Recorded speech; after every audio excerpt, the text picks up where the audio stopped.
Rappelle-toi, nous avions traité sur la chaîne, non pas dans TPMP, mais dans les petites news actu du jour, type fou, gars complètement cinglé qui avait éclaté le crâne d'un pauvre monsieur SDF pendant qu'il dormait à coups de blocs, à coups de pierre, à coups de bitume. Oui, rien que ça m'a toujours fait un peu peur, la violence des gens comme ça, aussi gratuite, mais en plus de ça, ils ne laissent aucune chance à ses victimes, vu que c'est pendant que la personne est en train de dormir. Et pourquoi je dis à ses victimes?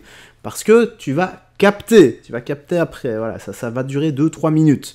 Bon, ici il y a 3 petites actus, j'ai mis la première, c'est la plus violente de toutes, donc âme sensible, s'abstenir. Bon, on ne voit rien, ils ne peuvent pas montrer des crânes qui s'éclatent comme une pastèque, comme ça, à la télé, et heureusement, parce que c'est effroyable. Bref, on va commencer, donc petit like et commentaire pour le soutien et le référencement, et pauvre monsieur SDF, j'espère qu'on va le choper, le gars qui a fait ça, et qui va reprendre pour son grade, et qui vont en faire un exemple, mais quelque chose comme ça, enfin... Allez, on lance. Pas volontairement. Incroyable. Ouais. Révélation sur l'homme qui a tué un SDF à coups de parpaing à Moribucon. Oui, en fait, ça c'est une histoire incroyable. Il se passe en 2 temps. Ça commence la semaine dernière aux Pays-Bas, où un SDF qui s'appelait Benjamin, qui dormait dans le hall du musée maritime de Rotterdam, est retrouvé mort avec à côté de lui un parpaing ensanglanté. Il y a des images de vidéosurveillance qui permettent de savoir ce qui s'est passé, d'ailleurs qui ont fuité sur les réseaux sociaux.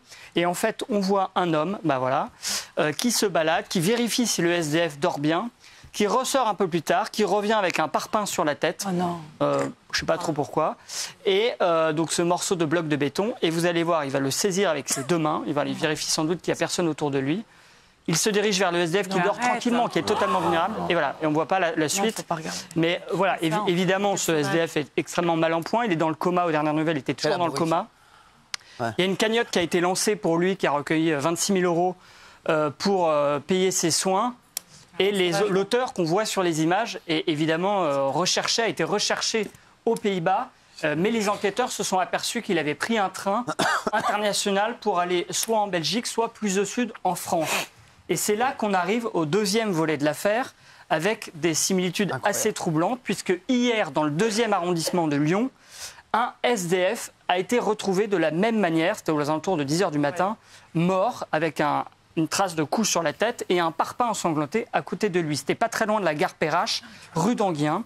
C'était un SDF qui s'appelait Émile, qui avait 39 ans et qui était de nationalité moldave. Alors quand la police, là encore, consulte les images de vidéosurveillance et au-delà du fait que le mode opératoire soit similaire, elle constate que l'auteur a la même tenue, la même apparence physique et donc elle se dit a priori que ce serait le même homme. Et d'ailleurs, la police de Rotterdam a pris contact avec la police française pour essayer de résoudre cette affaire.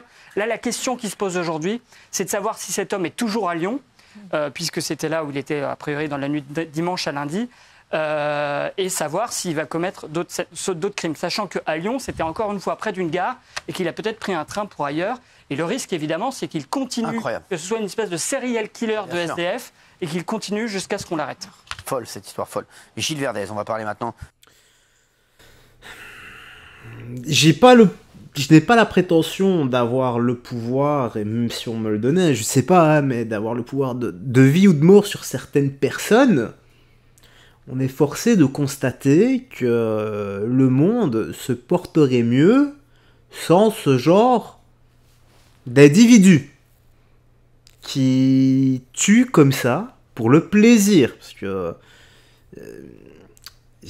au-delà des tentatives de meurtre, si la personne va peut-être décéder. Je ne sais pas si on se rend compte. Et le pire, c'est qu'il continue. J'espère sincèrement que la police va mettre les mains dessus et qu'il va encore une fois en prendre pour son grade. Je sais pas, au stade, ça c'est vite réglé. Hein. C'est une petite balle dans la tête et on n'en parle plus. Encore une fois, ce n'est pas à moi de décider. Bon, la seconde actu, c'est quand c'est à 14h40. C'est ici, hop. Voilà. Je l'adore, exactement, on l'embrasse David. Il est excellent. Juste, Amaury, il attaque des policiers venu l'interpeller à coups de hache. Oui, c'était dimanche dernier. Incroyable. Un peu avant minuit, en fait, la police intervient dans un immeuble à Clermont-Ferrand pour des violences conjugales. Bon, jusque-là, une intervention assez classique. La police prend en charge la victime, donc la femme. Et l'ennui, c'est que le conjoint ne veut pas se rendre et est retranché chez lui. Ouais. En fait, il commence par jeter des fumigènes dans la cage d'escalier et à crier aux policiers « Venez, j'ai ce qu'il faut ». Alors là, l'équipage de la BAC se dit « Ça sent mauvais ». Donc ils font une colonne d'intervention avec un bouclier en première ligne en plexiglas pour arriver dans l'appartement. Quand ils arrivent dans l'appartement, ils ne voient personne en fait. Alors déjà peut-être sur le profil assez inquiétant du mis en cause qui venait chercher dans l'appartement, il s'agit d'un ancien militaire de 35 ans avec des tendances survivalistes effectivement, qui est prénommé Yannick et qui était bien décidé à ne pas se rendre. En fait, quand les policiers progressent dans l'appartement, ils finissent par tomber sur lui. Il s'est caché dans un coin de l'appartement et il a sur lui un gilet tactique, dans une main une hache de survie et dans l'autre une matraque télescopique et il se jette sur les policiers avec les deux et il leur donne des grands coups. Alors heureusement, on va peut-être voir la photo du bouclier qui a pris la majorité des coups et qui a été très sévèrement endommagé. Ouais, on l'a, oui. On va la voir. Et il y a quand même un policier qui a pris un coup sur la tête, qui a eu 2 points de suture. Incroyable. Et là, les policiers se sont retrouvés dans une situation incroyable. À laquelle ils sont préparés, mais c'est toujours difficile de réagir. Il y a d'abord un policier qui a sorti un taser pour essayer de le neutraliser par le courant électrique sans le tuer. Le taser n'a pas fonctionné et donc un autre policier qui a sorti son arme de service, qui était vraiment à 2 doigts de tirer avec le doigt sur la gâchette. Et heureusement, un des autres policiers a sorti son LBD, des lanceurs de balles de défense, et a tiré à bout portant sur le mis en cause qui a été tout de suite KO. Ensuite, ils l'ont interpellé. Et en fait, ce qu'il a dit aux policiers par la suite, c'est qu'il voulait faire un suicide by cop. Vous savez, c'est ces personnes qui veulent se suicider, donc qui se jettent sur les policiers pour pouvoir être tués par les policiers. Et donc il a été placé en garde à vue. Et ce que m'a indiqué le parquet, c'est que manifestement il n'a pas tous ses esprits puisqu'il a été envoyé en psychiatrie. Exactement. David Guetta. Aux States, il y a beaucoup de gens comme ça qui se jettent sur des policiers avec armés d'un couteau alors qu'ils sont 4 ou 5 autour d'eux. Avec aux States, ça rigole pas. Les policiers tirent lorsqu'ils sentent le danger, lorsqu'ils sont menacés, parce que quelqu'un qui a un couteau, eh bien, ta vie est en danger s'il arrive à être à te choper, il va te planter, il va te tuer. Donc, aux States, c'est vite réglé. Il y a plein de vidéos sur le net. Voilà, si t'as pas encore une fois âme sensible, s'abstenir, hein, tu peux voir que les personnes se prennent entre 20 et 30 balles et en quelques secondes, c'est réglé, c'est plié. Ici, voilà, en Europe, quelqu'un t'attaque avec une hache, tu sors ton LBD parce que tu as peur de